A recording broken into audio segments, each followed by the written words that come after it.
I'm driving around through Bradford, which is part of Haverhill, and I'm thinking about the idea of the middle class, because I always assumed that I was middle class growing up, but then I get out in the work world and I find that I actually grew up, it's my parents' money, but I grew up upper class. But I assumed it was middle class because, I don't know. I don't really know how this works in the sense. I basically, like, if you're not constantly worrying about money, you're upper class.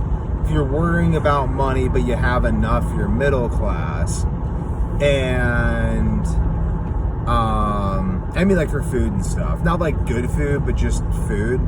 And if you don't have enough money for anything, then you're lower class.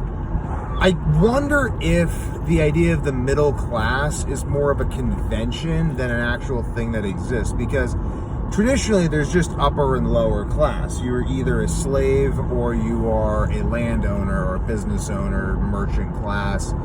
You have peasant class, merchant class. We don't have a fighting class or ruling class, an official ruling class in the United States.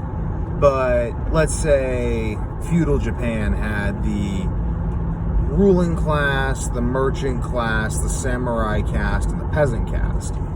So middle class would have been more like samurai and merchants. And I think that probably existed to separate powers they wanted to. Essentially then you really only have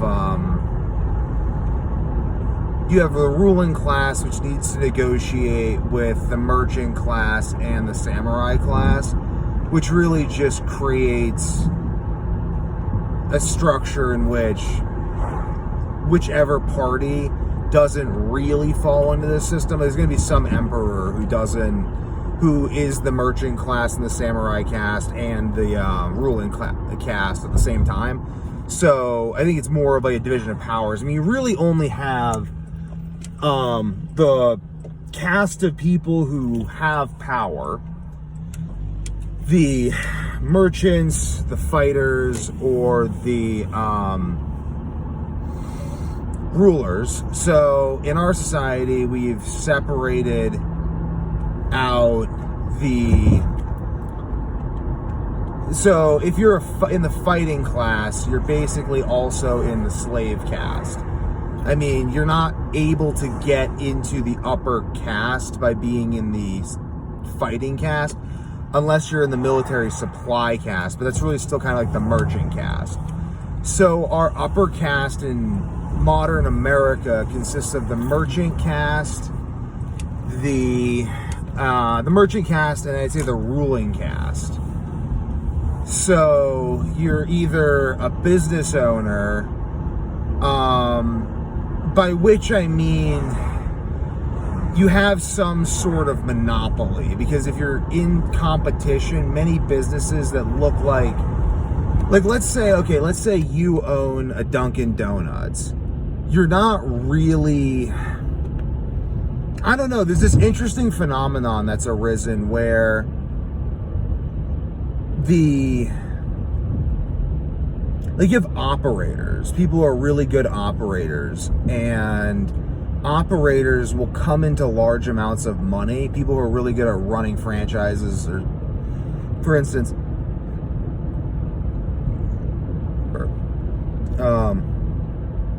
people who are really good at running franchises, people who are really good at operating businesses will come into large amounts of money, but they don't really own their own time. So as Nietzsche said, anyone who does not have 2/3 of his waking hours is a slave. So an operator is really just, we have this caste in our society today that's like the high-ranking slave caste, which I would say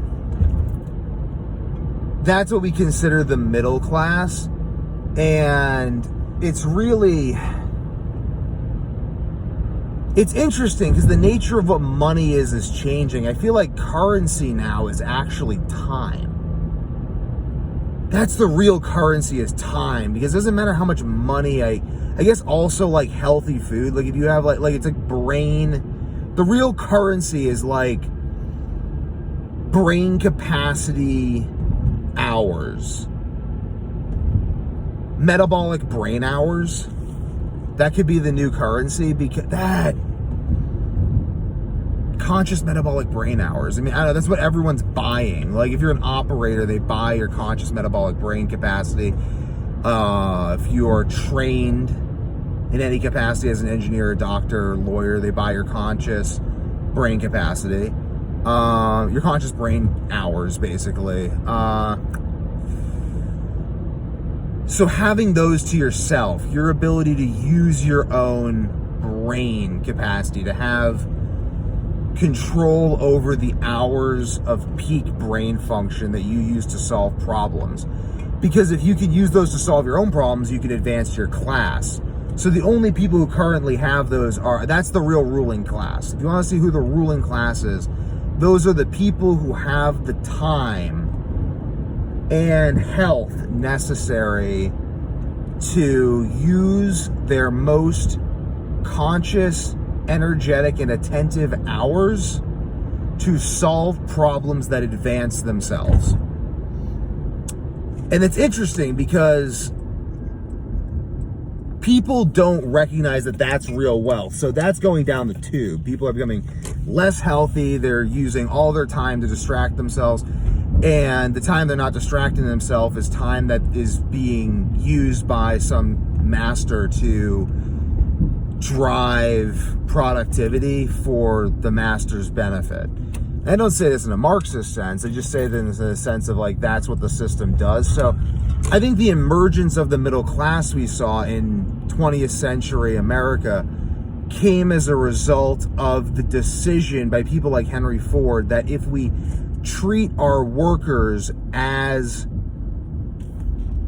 people, basically, people capable of advancing themselves, then they will advance themselves, they will develop themselves, they will become healthier and more conscious, and then healthier and more conscious people will be more effective helpers in building a world that produces wealth. That's kind of the idea of the middle class, is the idea that, like, if I'm an employer, I am going to seek out A players and provide them with not only an environment, a work environment that enables them to thrive and produce amazing work, but provide them with the means of creating a home environment and a personal life that maximizes their development such that I have a maximally developed employee. Yes, he may eventually leave me because he's now qualified enough to do so. And this happened a lot, and I think that employers recognize this, and I think that they've stopped. I think there's a deliberate effect out there to, or at least there's no longer a desire to enable people to be people. We just want slaves. Like, this is a society that produces and values highly trained slaves. That is it. That's it. And no matter how highly trained of an engineer, doctor, lawyer you are, or business owner even, because you have to spend all of your time putting out fires all day, you have no time to think, you are a highly trained slave. A lot of this has to do with the culture that we've created, and if we were to change that culture and change our focus, we would change our lifestyle and therefore no longer function as slaves. And the Bible even talks about this a lot. The Israelites became slaves repeatedly, not because they were conquered every time, but because they simply started functioning as slaves and thus became slaves. And that's what I see in the modern world, is people just deciding to function as slaves by deciding to make other people responsible for themselves in a deep spiritual sense. And I say this as someone who is currently helped out by my parents, and it's been helped out a lot and helped out by the world that has been created for me by the people who came before me. But taking responsibility for myself and not just saying, oh yeah, like trying to understand your place in the world and what you're doing to further the best in the world.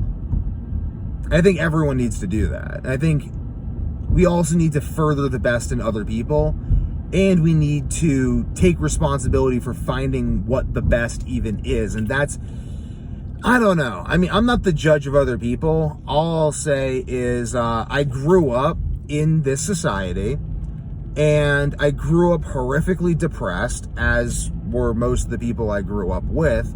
Plenty of the people I grew up with committed suicide or tried to commit suicide or went on antidepressants, were horribly depressed, confided me they're horribly depressed, and all these issues because the lifestyle and mode of being that we are brought into is one that encourages suicide at a really, really high rate historically. And a lot of this could be attributed to the fact that more people today are alive.